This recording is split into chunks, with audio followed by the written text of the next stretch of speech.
Hey y'all, welcome back to the Dancing Italian Urban Farm. Today we are making a pepper sauce, a hot sauce, taco sauce. We're making sauce with the peppers that we grew last year. All of these peppers were peppers that I grew in my garden last year. I have a mixture of Tabascos, jalapenos, Anaheims, poblanos, and then I do have a few peppers from this year that include shishitos and jalapenos and banana peppers, as well as the Anaheims and poblanos. There are also a few bell peppers in the mix as well. So I'm just going to use a mix of peppers. I'm going to seed most of these peppers. I'm not going to seed the Tabasco peppers, and that may be a mistake, but we shall see. And then I'm just going to rough chop them and put them in my pot. Now the recipe I'm using for this I will link in the description. It calls for 12 ounces of peppers. I wind up with 36 ounces of peppers, so 3 times what the recipe calls for. So I just multiply everything by 3 in order to make this recipe work. So I am going to get these peppers seeded and put in my pot, and then I will come back and show you the rest of the ingredients. Okay, so this is some garlic that I bought at the farmer's market, and I'm just going to take the cloves apart and peel that outer skin off and then get my cloves in my pot. But as I'm peeling this garlic, I discover that quite a few of the cloves have sprouted already. So I'm going to set those aside so I can plant them, because this is organic, locally grown garlic. So I will set it aside and plant it in my own garden so I can have garlic of my own next year. So I'm just going to get this peeled up and put in my pot and set aside those cloves that are sprouting.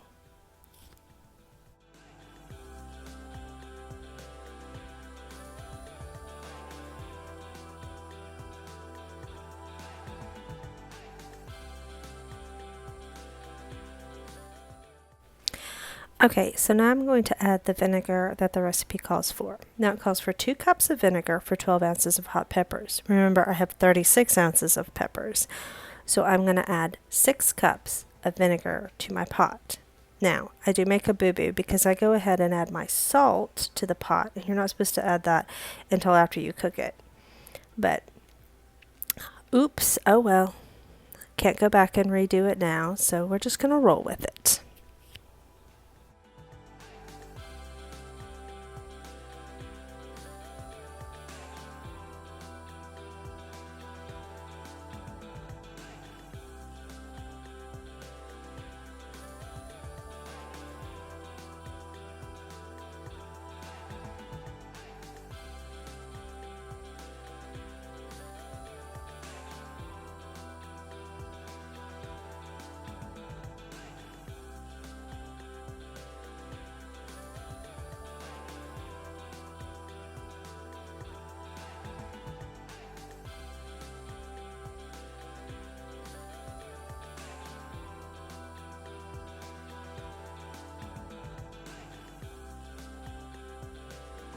So now I have my pot on the stove, and I'm just going to let it come up to a boil and then turn it down to a simmer and let it cook for 20 minutes according to the directions in the recipe. And then after that, I am going to take it off the stove and get it blitzed, and I will show you that process when I come back after it cooks. Okay, so now we're going to put this in my food processor. It says to use a high-powered blender. I don't have a blender except for my bullet blender, and I'm not going to put a bunch of hot, spicy peppers with vinegar in my bullet blender that I use to make my protein shakes and my smoothies in. Not going to happen. So we're going to use the food processor. This makes a huge, gigantic mess. And when I say gigantic mess, I mean I spent more time cleaning up than I did making the recipe. That's exaggeration, y'all. I really didn't. But it did make a big mess. So if I ever decide to do this again, I will make sure that I get a high-powered blender before doing this. But I am going to add some onion powder because I didn't have an onion. So I'm going to add onion powder. I'm going to add a little taco seasoning because I want this to serve more as a taco sauce. I'm going to add some oil, which the recipe calls for, as well as some lemon juice, which the recipe also calls for, and some sugar, which the recipe also calls for. Now the onion powder and the taco seasoning, my own addition. I do also add in later batches some home dehydrated oregano that I grew in my garden.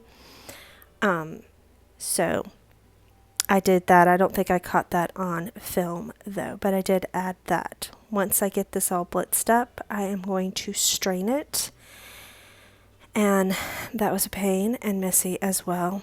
This was really messy. This recipe was very messy, and I'm not sure I would make this recipe again, but I wanted to share the process with you of making hot sauce for the first time so that you can follow along on my journey on becoming more self-sustainable and learning new skills and all of that stuff. So anyway, it made a big mess. That's all I'm going to say.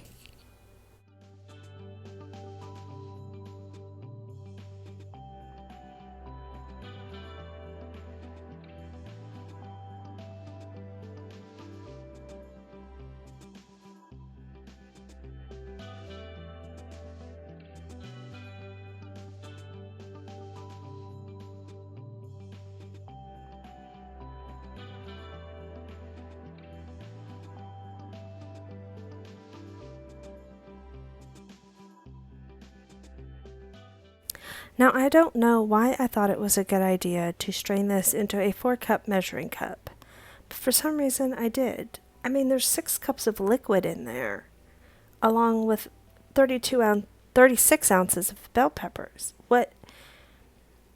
I don't know. Anyway, I wind up switching to a bigger bowl because this was just not big enough. Straining this through a fine mesh strainer, which is what the directions tell you to do, is a pain in the bahookie. It really is. It's a complete pain. If I did this recipe again, I would probably get my food mill out.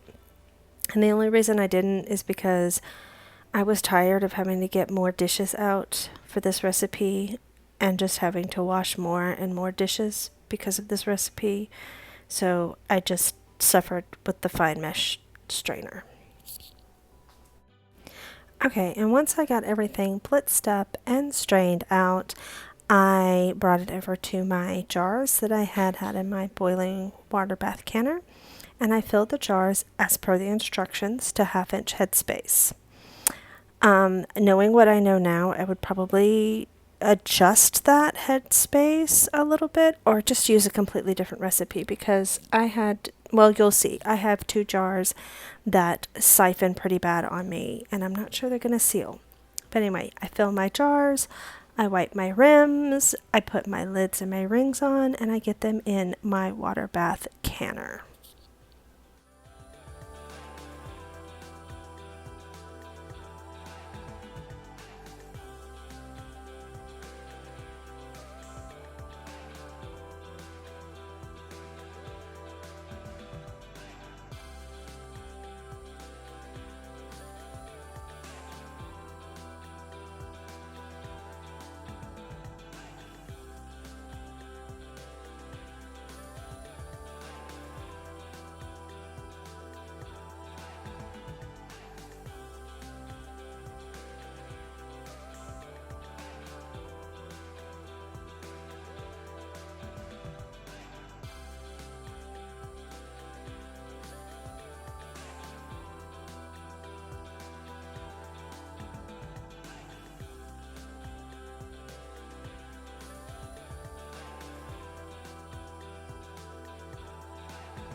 That one jar right there that is not quite full all the way, I'm not going to can that. I'm just going to put a lid on it and stick it in my refrigerator to use over the next, little while. I think it says this will last in the refrigerator up to like 6 months or something like that.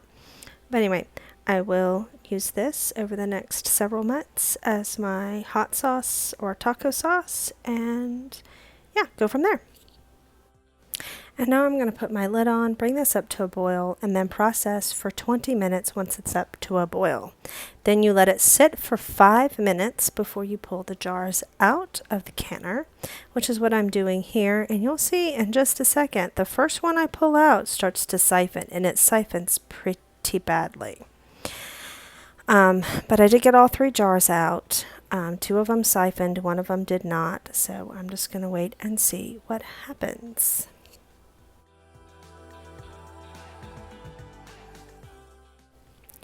Like I said, I don't know if I would do this recipe again. I may try to find another recipe for the peppers that are growing in my garden this year, but I haven't made up my mind yet, or if I'll give this one another try. I guess you'll just have to click that subscribe button so that you can know what happens with the peppers from this year. Please make sure you give this video a thumbs up, leave any comments or questions in the comment section, and I will see you in our next video. You'll have a wonderful, lovely day. Bye-bye.